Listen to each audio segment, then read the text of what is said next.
Connolly, Ing, Fior, Fletcher, Fong, Fuentes, Furutani, Gaines, Galgiani, Garrick, Gatto, Gordon, Gorell, Grove, Hagman, Halderman, Hall, Harkey, Hayashi, Hernandez, Hill, Huber, Waso, Huffman, Jeffries, Jones, Knight, Lara, Logue, Lowenthal, Ma, Mansour, Mendoza, Miller, Mitchell, Monning, Morrell, Nestande, Nilsson, Norby, Olson, Pan, Perea, V. Manuel Perez,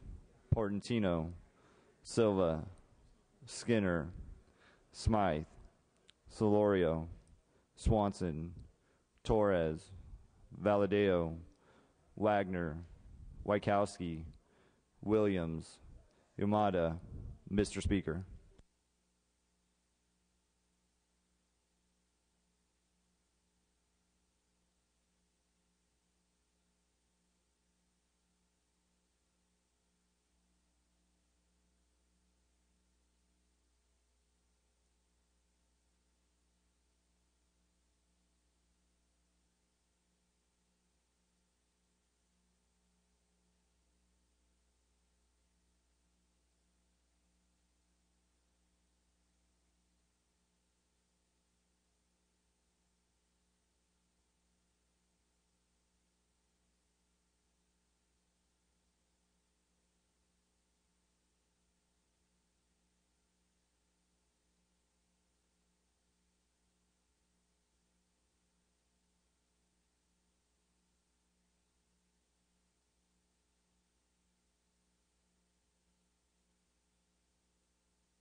Okay, members, a quorum is present. We ask our guests and visitors in the rear of the chamber and in the gallery to please stand for the prayer.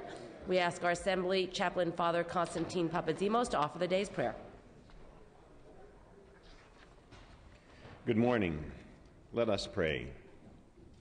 Lord, Scripture says that perfect love casts out all fear.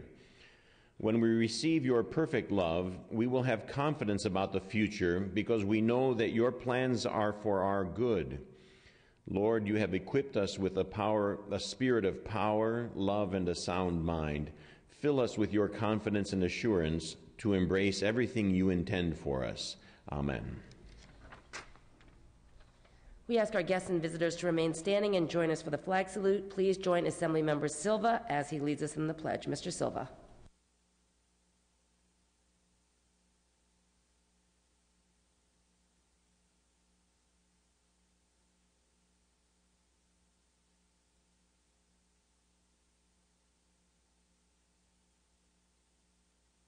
You may be seated. Reading of the previous day's journal. Assembly Chamber, Sacramento, Monday, March 19, 2012. The Assembly met at 12 noon. Honorable Fiona Moss. Mr. Calderon moves and Ms. Conway seconds that the reading of the previous day's journal be dispensed with.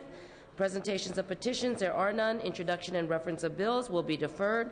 Reports of committees will be deemed read and amendments deemed adopted. Messages from the Governor, there are none. Messages from the Senate, there are none. Motions and resolutions. The absences for the day will be deemed read and printed in the journal.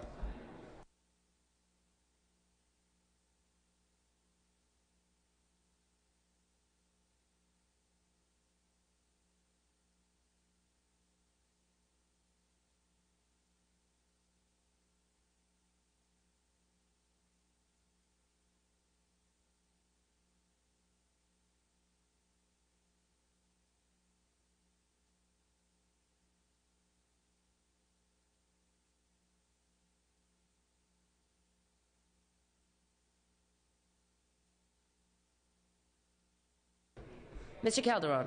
Yes, Madam Speaker, I request unanimous consent to suspend the rules to allow Assembly Members Grove and Yamada to have guests on the floor. Without objection. Also, I request unanimous consent to suspend the rules to allow Assembly Members Mendoza and Portantino to speak on adjourn in memory. Without objection. On committee-to-committee re-referrals, pursuant to Rule 96, I request unanimous consent to refer the following bills to committee: AB 1897 and AB 2111 from Jobs, Economic Development, and the Economy Committee to the Rules Committee. Without objection, clerk will note. Also, unanimous consent to refer AB 1902 from the Governmental Organization Committee to the Local Government Committee and then to the Judiciary Committee. Without objection, clerk will note. Also, request unanimous consent to refer AB 2272 from the Housing and Community Development Committee to the Judiciary Committee and then back to the Housing and Community Development Committee. Without objection, clerk will note. Also, unanimous consent to refer 2566 from the Natural Resources Committee to the Rules Committee. Without objection, clerk will note. And SB 594 from the Health Committee to the Rules Committee. Without objection, clerk will note. Also, at the request of the author, I'm requesting unanimous consent to suspend Assembly Rules 105 and 106 to allow the roll call on file item 8, AB 1464, to be substituted for the roll calls on file item 9 through 45, which are ABs 1465 through 1499 and ABs 1502 and 1503. Seeing no objection, request is granted.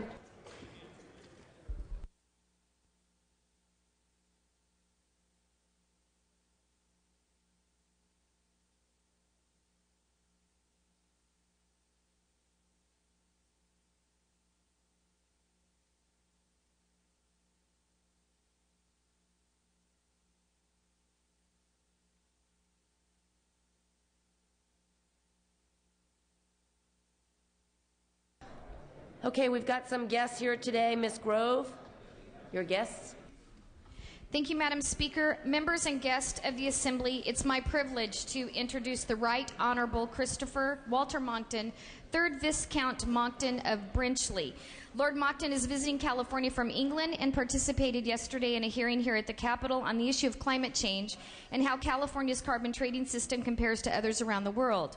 He also addressed the large audience at Sacramento State University yesterday evening, giving a fantastic and lively lecture on man's role affecting the climate.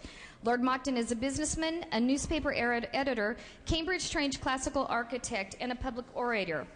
He is a former special advisor to Prime Minister Margaret Thatcher and is one of the world's most famous speakers on man-caused climate change theory.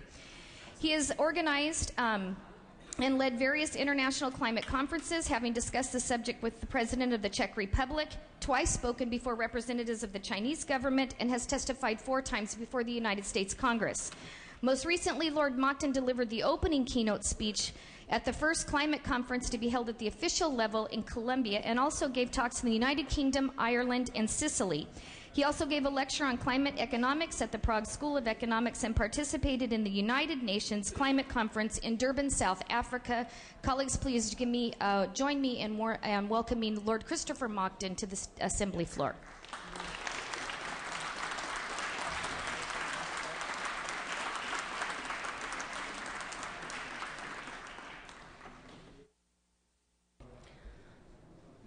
Okay, business on the daily file. Second reading, clerk will read.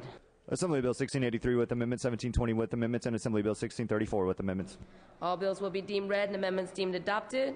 We're going to go to Assembly third reading. File items 5 and 6, pass and retain. File item 7, H.R. 24. Clerk will read. House Resolution 24 by Assemblymember Yamada relative to Social Work Month. Ms. Yamada. Thank you very much, Madam Speaker and members. It gives me great honor this morning to introduce H.R. 24 for your consideration that recognizes, March 2012 as Social Work Month in California. I remember the first time that I addressed Social Work Month in my career was in Los Angeles with then Mayor Tom Bradley. That was quite a long time ago for me. When I first began to work with local social workers to achieve recognition at local, state, and national levels. But it gives me great honor to do this morning as the only social worker in the Assembly and the Senate at present. There are currently 640,000 social workers in the United States. About 50,000 of them are here in California, and we have about 4,000 graduate students in the pipeline in 21 recognized social work programs in the state of California. So it is with great honor that I introduce H.R. 24 this morning, and would also like to note that social workers are brought to the profession with a commitment to trying to help serve some of California's most vulnerable children and adults. We are found in almost every setting in California, including in schools, hospitals, prisons, in the military, in the community, and in the halls of the legislature. Some notable individuals who have been social workers and serving in our chambers include Barbara Lee, Ron Dellums, also Mary Salas, and Patty Berg. And I would like to ask all of you to join me this morning in recognizing March as Social Work Month in California, and ask at the appropriate time for the first roll to be open for co-authors. Thank you, Madam Speaker. Mr. Swanson. Thank you, Madam Speaker. I rise today in support of this resolution. Having worked for members of Congress for 30 years, both members were social workers, and they organized their office so that constituent service was at least 50% of the staff work. And they did that because a lot of what we do for the public is in the same spirit that social workers have demonstrated this need for us to take care of each other. I'd like to thank the instructors and the graduate students that came to this Capitol a year ago and supported our legislation on human trafficking, our attempt to rescue children that are being exploited. There were many, many social workers who actually came to the Capitol, lobbied on those bills, and their successful passage. And so I join Ms. Yamada, and I thank the Madam Chair for her support of this very important initiative. And just to say that all of us, whether we recognize it or not, every time we provide constituent service, every time we help someone in the community, then we are carrying out that very important mission of taking care of each other and being responsive in the society that we live. So I support H.R. 24 and encourage your aye vote. Mr. Portantino. Thank you, Madam Chair and members. Briefly, I just want to echo what's been said. As someone with 4 social workers in my district office, 2 MSWs and 2 MSW interns, I believe one of the reasons why my office is so effective in constituent services is because the legacy and the teachings of the social workers. I'm proud to have the 4 of them work for this great body, and proud to support this, and thank Ms. Yamada for recognizing the social workers as well. Seeing no further questions or debate, Ms. Yamada asks for the first roll to be open for co-authors. First roll open for co-authors. Clerk will open the roll. All members vote who desire to vote. All members vote who desire to vote. This is for co-authors.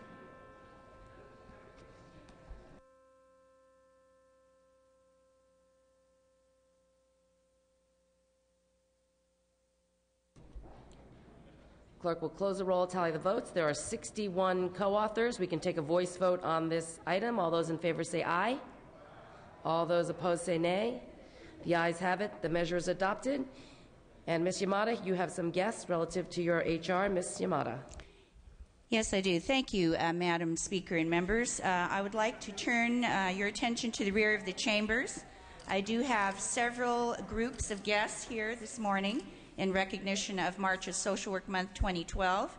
Representing first from academia, I'd like to introduce Dr. Susan Eggman, who's Professor of Social Work at Sacramento State University. She is also a Stockton City Council member.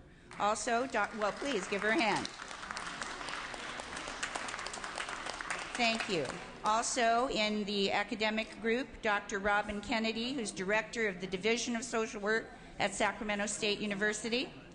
Also, Dr. Robin Carter, who is Associate Dean of the College of Health and Human Services at Sacramento State. And Dr. Sharon Gilson, who is UC Berkeley, I guess I should say Go Bears, even though I'm a Trojan, Go Bears, who is a retired professor of social work. So please give them a hand.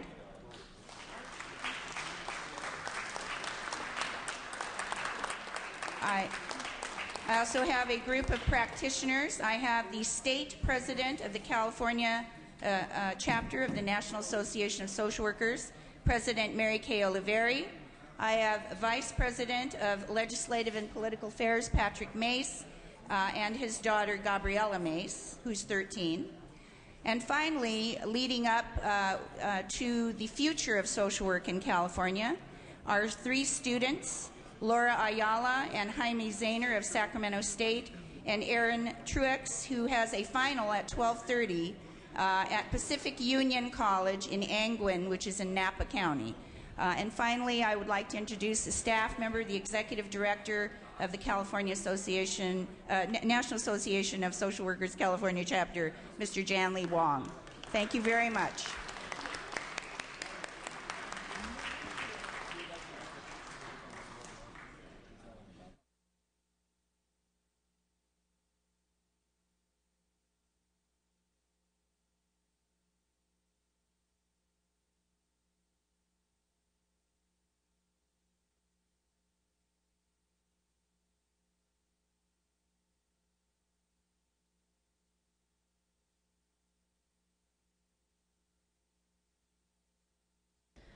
Okay, we're going to continue on the daily file. File item 8, AB 1464, Committee on the Budget. Clerk will read. Assembly Bill 1464 by the Assembly Committee on Budget, an act relating to the Budget Act of 2012. Mr. Blumenfield. Thank you, Madam Speaker. Members, AB 1464 is a budget vehicle we're taking up today to expedite the budget process. By passing this and 37 other budget vehicles, we will be positioning ourselves to quickly adopt the budget package once an agreement is reached. This is the process we've used for decades. At this time, the bill expresses legislative intent to enact a budget for 2012-2013. As we move through the budget process, we're vetting and adopting the statutory language that will eventually be amended into these bills, as has been the traditional practice of this institution, and I ask for your aye vote. Mr. Hagman. Thank you, Madam Speaker. Members, in lieu of Sunshine Week last week, I would encourage all members who believe that Sunshine should be open on this budget process, especially since last year the majority got to vote on this budget on their own. There's no need to have vehicles passing back and forth empty. I would request a no vote. Mr. Nielsen. Madam Speaker, ladies and gentlemen of the Assembly, I entreat you to pay attention. This is one of the critical votes, the future of this institution. By voting for 37 spot bills that mean absolutely nothing, you will be disgracing the legislative institution, undermining the integrity of this institution that is far too low already. All of these spot bills are new venues for all kinds of games that will be played and things that will be introduced that you don't know anything about, will have no chance to, nor will the people that you represent. It's happened again and again. And now what is happening is a gross extension of it. 37 bills here and 40 in the Senate, almost 80 spot bills. Nobody knows what they're all about or what is in them. There will be no in-depth policy committee discussions of these issues. Just a few weeks ago, we dealt with the Board of Nursing to sunrise it, which we were all in sympathy with, but it had no place in a budget bill. That is a corruption of the process. There need to be some trailer bills, ladies and gentlemen, but there do not need to be 80 trailer bills. Now, I don't think this is a product of the chairman of the Budget Committee, nor his staff. They have been very dedicated to transparency and openness and having hearings, heeding a process that has long inured to the benefit of this institution and its credit, where subcommittees legitimately meet and discuss all the budget issues, report those to the full Budget Committee, which further considers them and votes on them, that there happens in both houses, and then there is a conference committee where they are thoroughly deliberated again and the differences reconciled. And then the full body will have the opportunity to vote on the final budget. That is open government. That is sunshine on the process and the content of our budget. What we've got here is governing in the dark of night. Some individuals in this institution, in some dark room with green shades, have come up with this idea of using all these vehicles to play the many games. The affected parties have no knowledge, no ability to input it whatsoever. Ladies and gentlemen, if ever there was a time for you to take a stand for the integrity of the California State Legislature, do it now. At the least, abstain. Do not give conscience and sanction to this charade, this disgrace, this corruption. Vote no or abstain on all of this. Mr. Jeffries. Thank you, Madam Speaker. I know that my colleagues across the aisle probably aren't going to give much credence to what the point we're trying to make today, but you need to understand that there are going to be potentially very significant consequences for any of us, regardless of which side of the aisle we're on, for casting an aye vote on these bills. First, as was pointed out, we've never had this many come to the floor in this manner. This is, I believe, unprecedented. The second issue is that you need to remember that when these bills go to the Senate, empty shells, they are going to come back from the Senate on concurrence, for concurrence. You will not be allowed to amend them when they come back. So when the Senate loads them up with whatever they're going to load them up with, you, regardless of what side of the aisle you're on, you will not get to change what's in it. So the vote that you cast today facilitates that abuse of the process.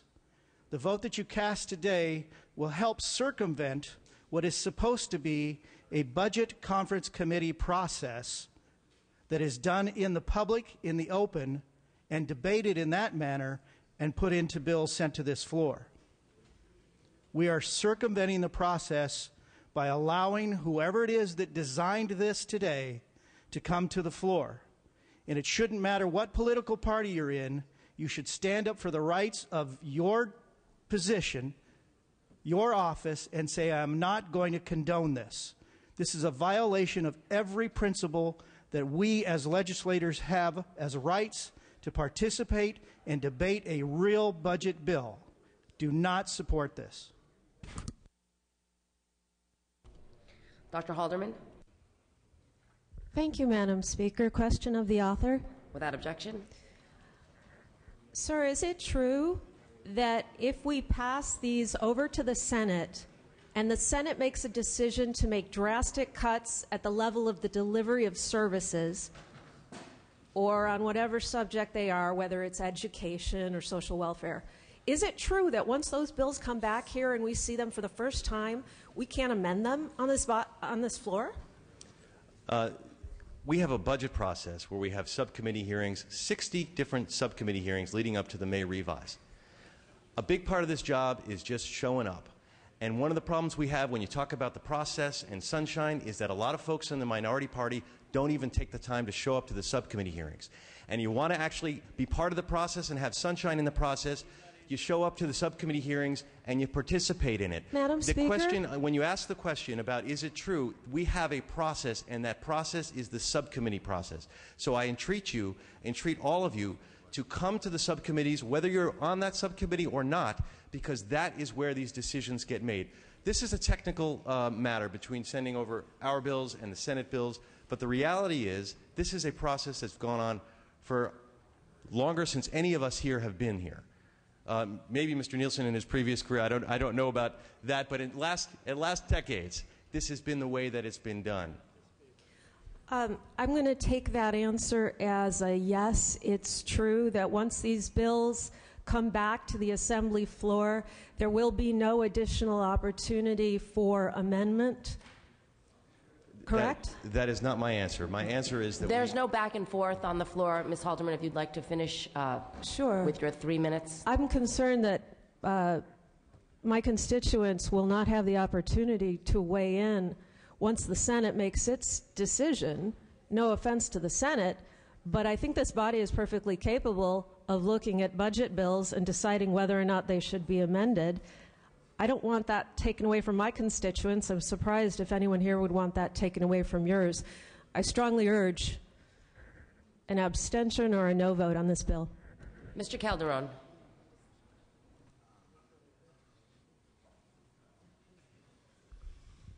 You know, given my experience, having been here for 16 years, left and come back, sometimes it's very, very strange being on this floor and hearing some of the debate that goes on, even from some of my colleagues that were with me back in those days, those heady days of the legislature. This is a procedural move that has been done year after year after year. You cannot turn the legislature on a dime. You have to prepare and get bills ready. Any bill that goes over to the Senate and comes back for concurrence can be voted down. And if there are enough votes to vote it down, it won't pass. Moreover, it can be debated. Anybody on this floor can stand up and debate and then vote for or against. And I've said it once, I've said it too many times, nothing speaks louder than your vote. So there's nothing sinister about this. This is an issue looking for some kind of controversy. This is simply a procedural move trying to get the legislature in a position so that we can move quickly, and so we're not held up like we used to be held up before because we needed a supermajority. So There's nothing wrong with this bill. Everyone will get a chance to vote. Everyone will get a chance to debate the bill. And if there are not enough votes for this, any bill that comes on this floor, it can be voted down. So I ask for an aye vote. Mr. Wagner. Thank you, Madam Speaker. Colleagues, a big part of this job is just showing up. That's true. A big part of this job is showing up and casting your vote. If you're on the Budget Committee and you've got a Budget Subcommittee, show up. Madam Speaker, I did. I haven't missed a single Budget Subcommittee. Guess what, folks? The bill we're voting on didn't go through any of our subcommittees. The bill we're voting on doesn't say anything. It's a spot bill. Just show up and do what? We'll show up if you give us the language to look at, to read, to analyze. There's a big talk in this country, indeed there's an initiative that's circulating that requires legislators to actually read the bills before they vote. And a vote is a certification under penalty of perjury that you've read the bill. Frankly, I don't expect that to go anywhere. We all know the reality of this place. It isn't entirely possible. I remember a bill dealing with prison realignment last year. It was 663 pages. It was in print 18 hours, and 12 of those hours we were on the floor doing other business. But this makes a travesty of that. There's nothing there. There's nothing to vote on. You can't go back to your constituents and say, hey, I did good work for you today. Look what I did. You can't go back to your constituents and say, well, unfortunately, we did some bad work today. Look what we did. Because we're not doing anything. We're showing up here. We're getting our per diem for being here. And a big part of this job is just showing up. But we've got nothing to vote for. That's a travesty. Oh, wait. The Senate will do the work for us and give it back to us. And it'll come here on concurrence, and we can vote it up or we can vote it down. Outside of the budget process, that's not how it works, and it shouldn't work that way in the budget process. Outside of the budget process, if we don't like what the Senate's done, we have the right not just to vote up or down, to give our concurrence, but as things work through policy committees, we can deal with them and make changes that our constituents believe and that we believe in the exercise of our duty are appropriate. We don't get that right here. It is wrong. It is a perversion of the process. There is a way, a better way, that was done years ago. We've heard it from some of our colleagues. We can go back there. We ought go back there. We ought not pass something sight unseen. We're showing up for our jobs. But if we do this, if we pass this bill, we're showing up for our jobs, but we're not doing them. Mr. Mansour. Thank you. The comment was made that we just show up. Well, last year we did show up to our budget committee meeting, and we had questions about the budget, good questions. We wanted good dialogue, and we were told, well, you know, some people have planes to catch, so we're going to take a vote, and then you can ask your questions after the fact. That is not sunshine on the process. That is not transparency. That is not good government. Thank you. Mr. Nielsen. Madam Speaker, I request permission to respond. My name was used in person.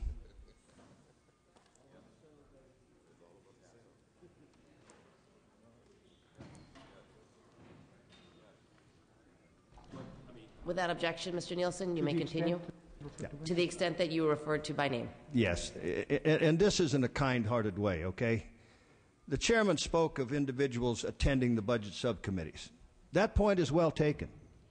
Republican members should, and I entreat them to attend the budget subcommittees. Work is there to be done, and they should be showing up. I, like the chairman, spend literally hundreds of hours in these committees. I attend myself some of the budget subcommittee hearings because of subject matters that I have an interest in, like recently CalWorks. So that point, I would argue, is well taken. Mr. Nelson, you are afforded the ability to respond to any issue in which your name was invoked directly, but it is not an ability to extend the general debate on the underlying subject matter. I've made my point. Ms. Grove. Thank you, Mr. Speaker. You know, these are just like these same empty bills that we passed back and forth last year, and then at the dead of night, language was put into them. And it's hard to believe that anybody that voted yes on those budget bills last year actually read those bills. Like the transportation, cutting transportation to the school systems in your district. I truly believe that if any of you would have known you were cutting transportation to your school districts, you would not have voted for that bill. Hence, the emergency to put transportation funding back into the budget this year.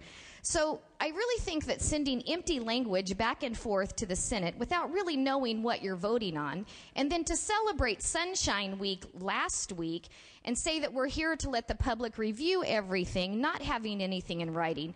Because as I recall, that budget bill that was the trailer bill for transportation funding did not come into writing on our laptops until 14 minutes after you guys sent it to the Senate floor to be voted on and passed on to the governor, which he signed.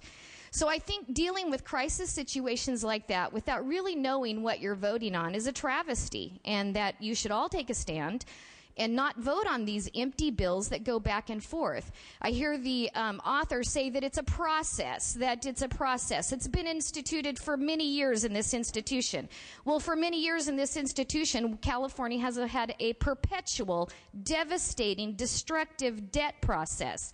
How about solving the problems that we really have without gimmicks, without ridiculous cuts to institutions of our learning that don't need to be cut? Let's do a root cause analysis, is what we call it in the business world. Find out the real problems and then address those issues without playing party politics. So I would urge everybody to stay off this bill or a no vote until you actually see the language that's in this bill. Mr. Norby? It's one thing to vote for a pig in a poke, or even 2 or 3 pigs in 2 or 3 pokes, but are we really prepared to vote for 38 pigs and 38 pokes? Seeing no further questions or debate, Mr. Chesbro. Thank you, Madam Speaker. I wasn't going to say anything.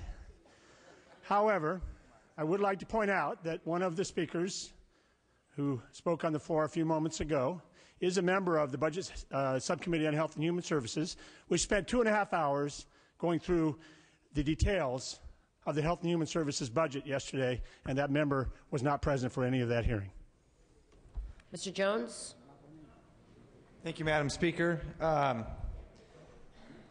just got to hit on that comment one more time, and I hope we'll take it as a new rule in the Assembly, is just show up. Unfortunately, for many of us in the minority party, we don't get to control the timing or the rescheduling of some of the subcommittee hearings. So, for example, yesterday was the first subcommittee hearing I believe that I've missed since I've been here. And I take my service on this subcommittee very serious. And I'm thankful for the chair on my subcommittee that takes his job very serious and does a very fine job of running that committee and having a very intelligent debate over these budget issues on that subcommittee. But members, I want to speak to each one of the committee chairs right now. All of you spend a lot of time on those subcommittees in debate, in discussion, with your staff, with the stakeholders, and you try to move your committee in a positive direction for what you believe is the best for this state. And I may disagree with you sometimes, and I may agree with you sometimes. But here's what I think you ought to be offended about. Every single subcommittee chair, every decision you made last year, every vote you took, let me restate that, most votes you took, when the final budget was prepared and the final budget came up to a vote, most of what we did in subcommittee was disregarded, ignored, or flat out overturned. And as a committee chair, you ought to be offended. As a committee chair, you ought to be fed up with this budget process. And as a committee chair, you ought to stand up for the process that is supposed to work. And you ought to say when the budget comes down, these are not the votes we took in our committee. These are not the decisions we made. And stand up for the decisions that you led in your subcommittees. I urge a no vote. Thank you. Mr. Allen. Fellow members, I would just like to point out that last year we eliminated 3/4 of the structural deficit of California. We went from being on the watch list for credit to going neutral and then positive. The majority leader has already mentioned that these bills are a procedural maneuver. It goes over the Senate. When they come back, they can be debated. When they're debated, if they're voted down, what happens? They become amended. So that opportunity will be there. So I heartily recommend an aye vote, and thank you. Seeing no further questions or debate, Mr. Blumenfield, you may close. Thank you, Madam Speaker. Appreciate all the comments. I have to disagree with one of the comments about how all the subcommittee work was not, somehow 90% of it wasn't reflected in the actual budget. The subcommittee work, when we have this process, this is the process. They make decisions, it goes to conference committee, it's debated, some of it's changed, but most of it, almost all of it that's decided in the subcommittees ends up in the final budget. We do have to reconcile with the Senate. We have a process, but I just don't think it's accurate to say that 90% of what decisions that are made in the subcommittee are somehow overturned. That, to me, is not the experience I've seen. I want to end this debate on a positive note. I feel like there's been a lot of newfound interest in what's in the substance of the budget, and I want to work with that interest, and I want to have people, if they have good ideas on what the budget, how we should be solving this problem, we all need to come together. Red, blue, every color and stripe. California is in a dire situation, and we're going to get out of it by pulling together, not by pulling apart. So let's work on this energy. People want to be engaged in the process. Come to the subcommittee hearings. Talk to me in my office. Talk to my staff. Talk to your subcommittee chairs. Even if you're not on the committee, be part of that process. We together can make a difference. This is a procedural process, but what really counts is what we do from this day forward and how we all work together. Thank you very much. I ask for an aye vote. Clerk will open the roll. All members vote who desire to vote. All members vote who desire to vote.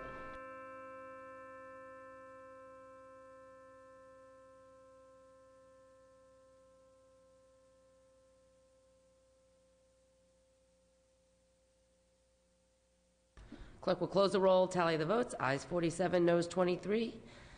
Measure passes. Prior permission was given to substitute the roll call on file items 9 through 45, which are ABs 1465 through 1499 and ABs 1502 and 1503. Clerk will note. File item 46, ACR 120. Clerk will read. Assembly concurrent resolution 120 by Assemblymember Nielsen and others relative to California Cattlemen's Day. Mr. Nielsen. Madam Speaker, ladies and gentlemen of the Assembly, I'd ask your aye vote on this resolution.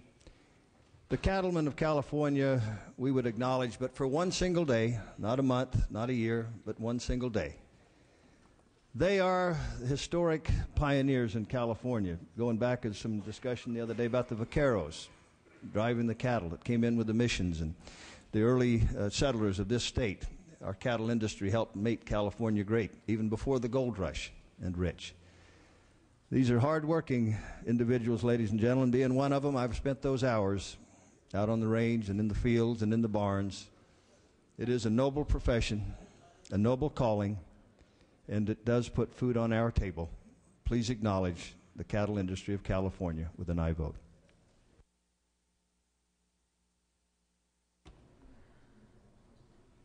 Okay, seeing no further questions or debate, we can take a voice vote on this item. All those in favor say aye. Aye.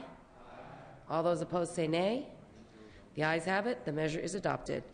File item 47, pass and retain. File item 48, AJR 22. Clerk will read. Assembly Joint Resolution number 22 by Assemblymember Wieckowski and others relative to campaign and finance reform. Mr. Wieckowski. Madam Speaker, members, I'm carrying AJR 22 with Assistant Majority Leader Allen, and it's part of a national movement to overturn a United States Supreme Court case and the ruling in Citizens United.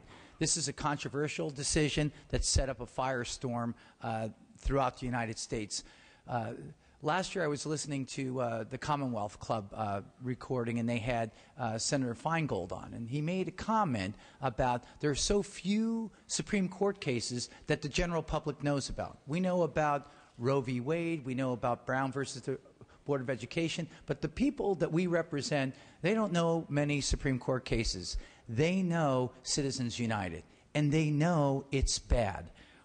Voters whose trust in government is already low are now being subjected to a barrage of negative campaigns funded by wealthy special interests. And it's going to go on, and it's going to happen here in California when June comes. It's interesting that both President Barack Obama and Senator John McCain, who are our last two presidential nominees, are strongly opposed to it. The president has said, I don't think American elections should be bankrolled by America's most powerful special interests, or worse, foreign entities. Senator McCain commented, I condemn the Supreme Court for their naivete. This decision has led to super PACs, which are now dominating the national political scenery. Since 1907, Congress has passed laws limiting the roles of corporations, and later limiting the roles of unions. Many of our constituents are upset about the role that's being played by the passage of this measure. Let me quote from Justice Stevens when he summed up the Citizens United case. He said, the court's opinion is thus a rejection of the common sense of the American people, who have recognized the need to prevent corporations from undermining self-government since our founding, and who have fought against the distinctive corruption potential of corporate electioneering since the days of Theodore Roosevelt. It is a strange time to repudiate that common sense. I urge my colleagues for an aye vote on this measure. Mr. Norby? Thank you, Madam Speaker. I have a great deal of respect for my colleagues' desire to clean up politics. We all want it cleaner. But rather than criticize a Supreme Court decision over which we have no control, I think we also ought to concentrate on what we can do as a legislature. Many of the reforms, many of the campaign finance reforms that have been instituted since the 70s have only made the system worse. Many of them were passed by the voters and can only be changed by the voters. But I think they're willing to take a look at some of these, regardless of what the Supreme Court does. My colleague says this has led to an outburst of negative campaigns funded by wealthy special interests. Well, I'm shocked that that's going on now. But the fact is it went on for many, many years prior to this Supreme Court decision. And it goes on because the money will always get through one way or the other. If people can't give to the candidate of their choice, whether they're people or unions or companies or special interests or not special interests, they're going to give to the IEs. They're going to give the independent expenditure committees. They're covered by the First Amendment. You can't limit the independent expenditure committees. This whole town in Washington and every state capital is virtually an IE industry of people trying to figure out how to get around the campaign finance laws. And you can't blame them, because most of us don't have the money, the personal money, to run for public office. If we did, we could give all the money to ourselves. That's another decision, the Buckley decision, which is about 35 years old, which said if you're wealthy, you can give yourself all the money in the world you want, but you can't give it to somebody else. I always thought it was more blessed to give than to receive. But under the current law, if you're rich, you can run for office. And it's getting to the point where self-funded candidates can do that. But the candidates that aren't self-funded can't raise the amount of money they need because of unrealistic limitations. So it goes through the IEs. So I think we ought to look at lifting campaign contribution limits, make candidates responsible for money given on their behalf. We can't do it, but I think we can ask the voters to do it. And I think they're going to understand this year that the time has come to do it. If there's some rich casino owner in Las Vegas that wants to give Newt Gingrich campaign $5 million, let him do it. We all know he is anyway, rather than giving to some IE so the candidate can't control the message. That's why these campaigns have gotten so negative, because the candidates can't control their own message. That's done by an IE that they can't even pick up the phone and talk with, lest they be subject to serious violations. So I agree with the spirit of this, but I don't know if it's going in the right direction, and I won't be able to support it. Mr. Fuhr. I rise in support of the measure, and I want to respond to the comment that this is merely criticizing a Supreme Court decision. It is not merely criticizing a decision. It is having California join the ranks of states throughout the country who are calling upon Congress to initiate the process of amending the Constitution to overturn a Supreme Court decision. Not merely a comment. This is the beginning of action. And why is the action necessary? It's necessary because the concentrated wealth that is fueling the campaign, the super PACs that we see, is, in the words of other courts who've addressed campaign finance issues, distorting the political process. The political process should be about the competition of ideas. Instead, today, after Citizens United, it's about who can pander to special interests who have enough funds to pour money into super PACs. That is not going to help us restore the faith of the electorate in the democratic process. This resolution before us is a step in the right direction. I urge an aye vote. Mr. Gatto. Thank you. So I just wanted to rise to respond to a couple things that my colleague from West Los Angeles and my colleague from Fullerton said. My colleague from Fullerton said that we're doing something that which we have no control over because we're just condemning a Supreme Court decision. My colleague from West LA said that this is the beginning of action. Well, I just wanted to stress that today we're voting on AJR 22, but my good colleagues who've introduced this measure along with me have introduced AJR 32. AJR 32 takes advantage of a procedure outlined in Article 5 of the United States Constitution that's been tried a few times in the history of this great nation that actually allows states to initiate a constitutional amendment. So we are doing action. We are taking action. AJR 32 will come up for a vote in a few weeks. I want to be very clear. AJR 32, today we are joining other states in condemning the decision. But AJR 32 will come up. It will actually give us an opportunity to start a national movement to force Congress to call a constitutional convention to address this matter. So turning to the merits of this matter real quick, I address these comments to my colleagues from across the aisle. Some of you have expressed on this floor profound respect for the United States Constitution. Some of you have expressed viewpoints that you describe as originalist, which means that you believe the Constitution should be read in the way that our founding fathers would have read it when it was passed decades ago. When our Constitution was promulgated, there were very, very few corporations. As a matter of fact, in the United States, you could probably count them on two hands. Most corporations were run by the government at the time. These were things like the British East Indies Corporation. They were government-sponsored corporations.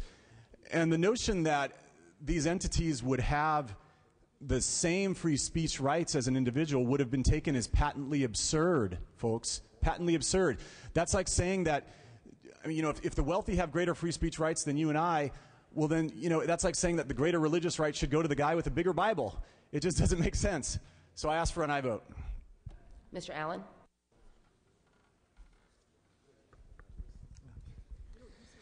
A very simple fact, members.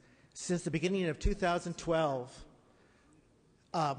there's been $130 million thrown into politics.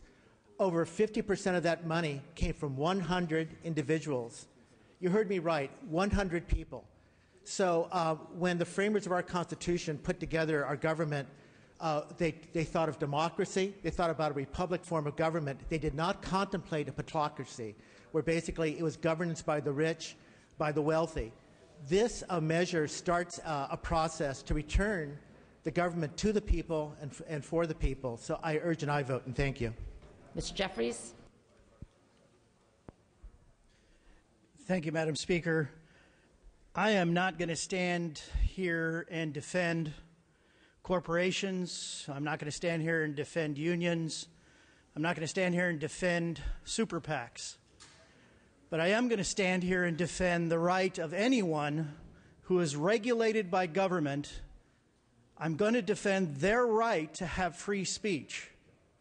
If the government regulates you, whether you're in business or an individual, you must have the right to respond and defend and state your position.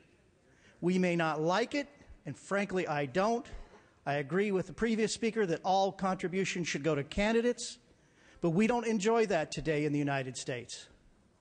So we must allow those who are regulated, whether they are individuals or individuals in business, the right to stand up and speak for what they believe in. And the Supreme Court gave them that right. We may not like it, but it's their right. I encourage a no vote. Mr. Donnelly. Thank you, Madam Speaker. Members, you know, I think we all have a profound respect for the Constitution, and the First Amendment is very clear. It says that government shall pass no law abridging the freedom of speech. And I think we need to, instead of getting into the weeds and the details of all these kinds of things, let everyone speak. Have instant verification, disclosure. Hey, if you want to give $1 million to someone, go right ahead. Then we'll know who you are, and it's immediately disclosed. I think we need to get away from all this business where we're trying to handicap one side or the other. The corporations versus the unions. What is a corporation? What is it really? It's an assembly of people. And doesn't the First Amendment say that we have the right to lawfully assemble and seek redress of our grievances from our government? And as my colleague just eloquently pointed out, if you're regulated and controlled by government, don't you have a right to seek redress of your grievances? I think we do. And I think we need to respect that and understand that the First Amendment was put first for a reason, because it is the most important that we actually be able to stand up and protest the abuses and the tyrannies of this government. Mr. Wagner. Thank you, Madam Speaker. And briefly, let me explain my objection to this resolution. And I may surprise some of you. My thought is this resolution is just too narrow.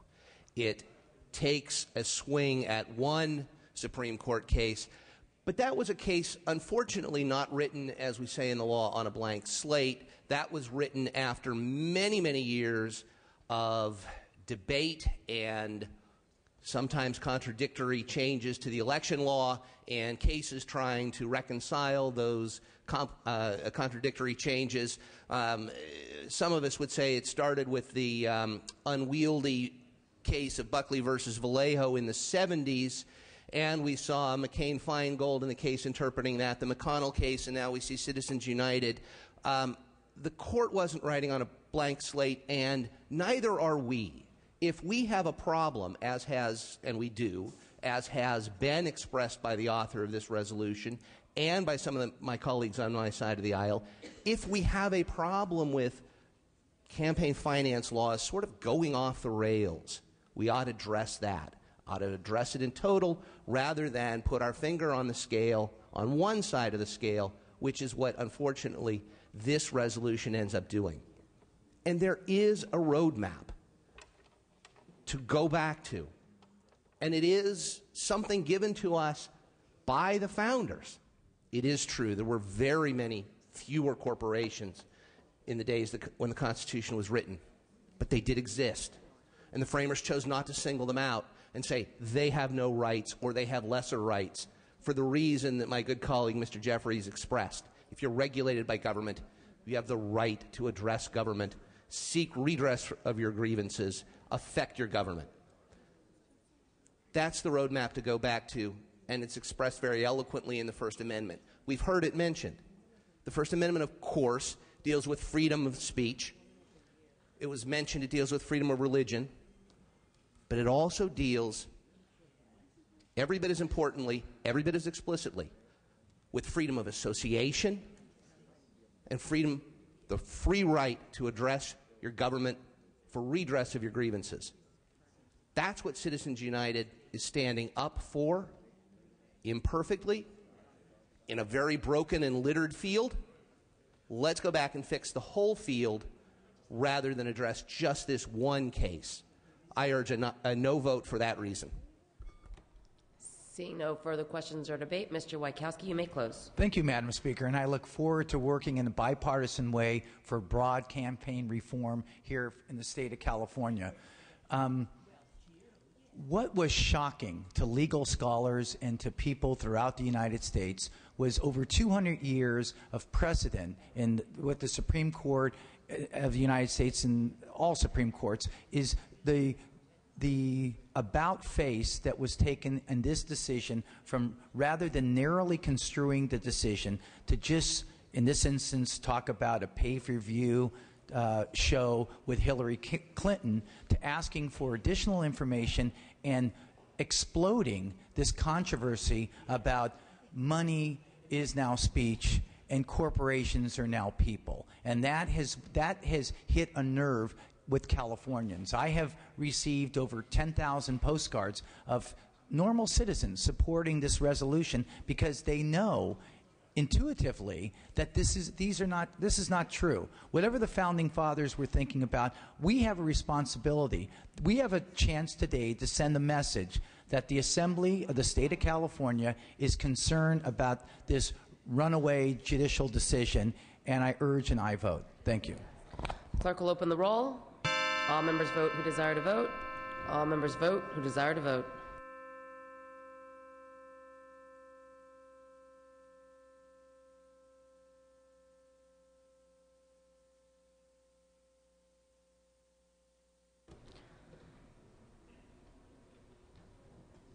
Clerk will close the roll, tally the votes. Ayes 48, noes 22. Measure passes. File item. Oh, Mr. Calderon. Madam Speaker, I request unanimous consent to return to file item 46 for the purpose of adding co-authors. Without objection. This is Mr. Nielsen's measure, file item 46, ACR 120, relating to California Cattlemen's Day. Mr. Nielsen would like the first roll to be open for co-authors. Co-authors, members, clerk will open the roll. All members vote who desire to vote. All members vote who desire to vote. This is for co-authors.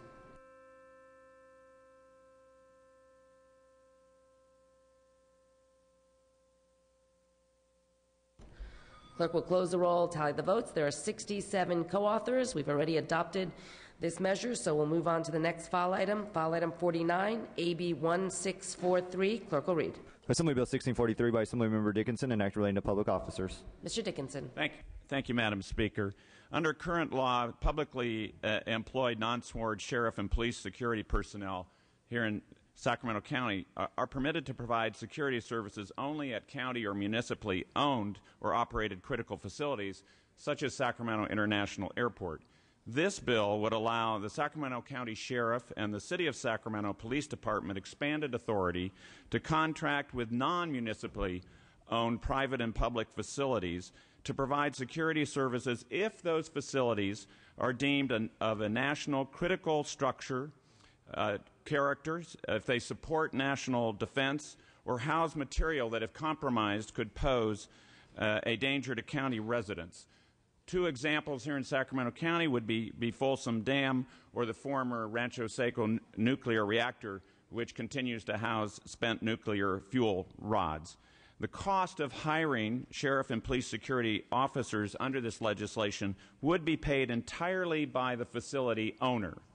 No public funds would be used. The bill was unanimously approved by the Public Safety Committee, and I would respectfully request an aye vote. Seeing no further questions or debate, clerk will open the roll. All members vote who desire to vote. All members vote who desire to vote.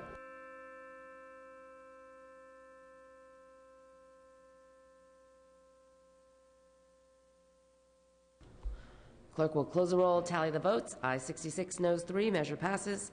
And final bill on today's agenda. File item 50, AB 1624. Clerk will read. Assembly Bill 1624 by Assemblymember Gatto, an act relating to multiple party accounts. Mr. Gatto.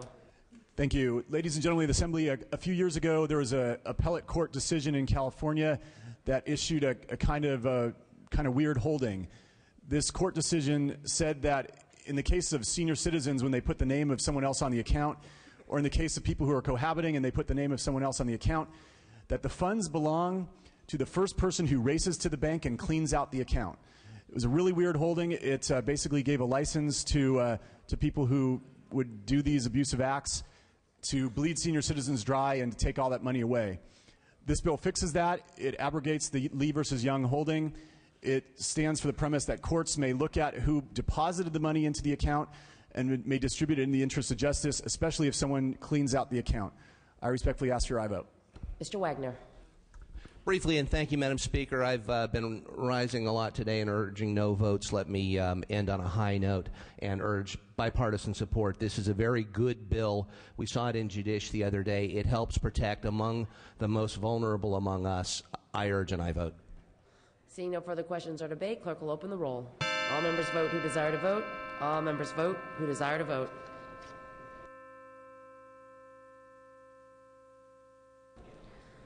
Clerk will close the roll, tally the votes. Ayes 65, no 0. Measure passes. This concludes the business on the daily file. We will now move to adjourn in memories and announcements. Mr. Mendoza, your adjourn in memory.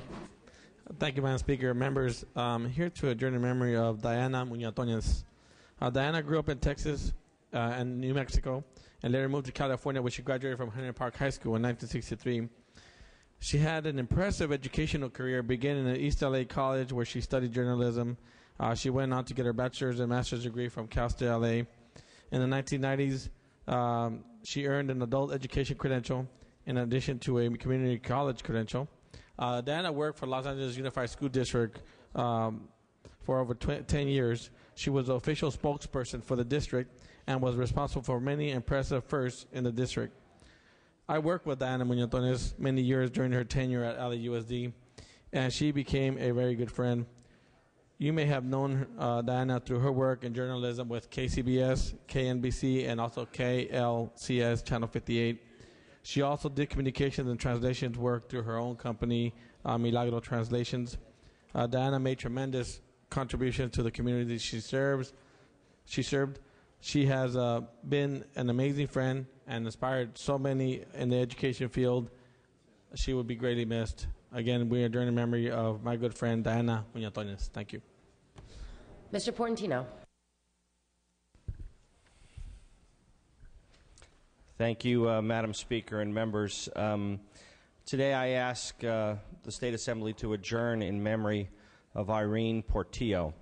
Irene was a very vibrant and passionate person. She was a strong advocate in Los Angeles County for those who needed an advocate. As the founding member and executive director of the nonprofit Project Amiga, she tackled tough issues in the community and provided job training and support services to thousands of individuals and families. She was an instructor and a division administrator, coordinator for the college work experience at Rio Hondo College, and a United States presidential appointee on the National Advisory Council on Vocational Education. Ms. Portillo received innumerable awards and honors for her tireless work, several from members of the State Assembly. She received the Women's Advocate Award, Outstanding Latina Award, the Pasadena City College Woman of the Year, and countless other awards and honors for her dedication and service. Irene once said, "I want to back individuals who are the most needy in our society to give them the opportunity to make it." Project Amiga will always be about empowering families to not only survive, but to flourish in these times.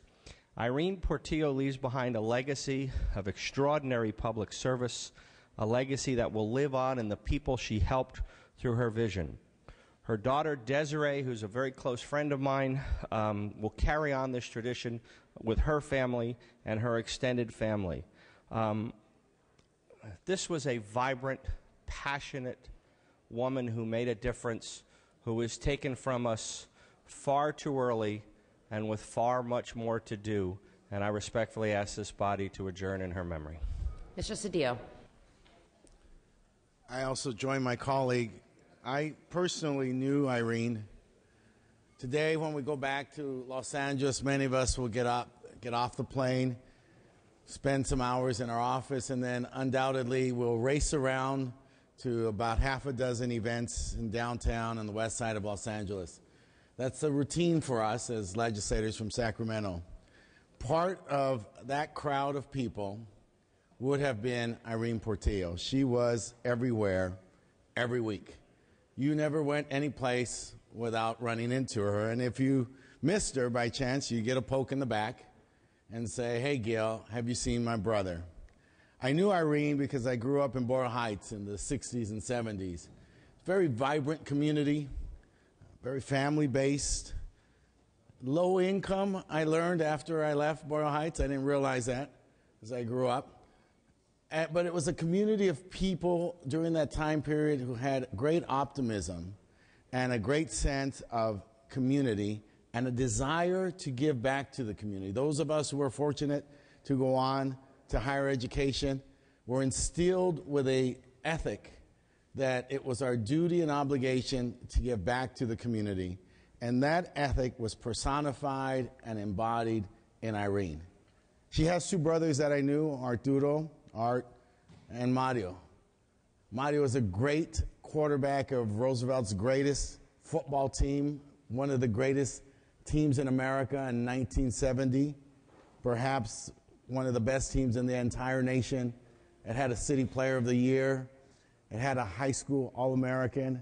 It sent several players to the NFL, several players to national college football teams, and the leader of that team was her brother Mario. He was my connection to her. She was so proud of him, and it was that sense of pride in Boyle Heights, pride in Roosevelt, pride in our community that drove Irene to all her successes.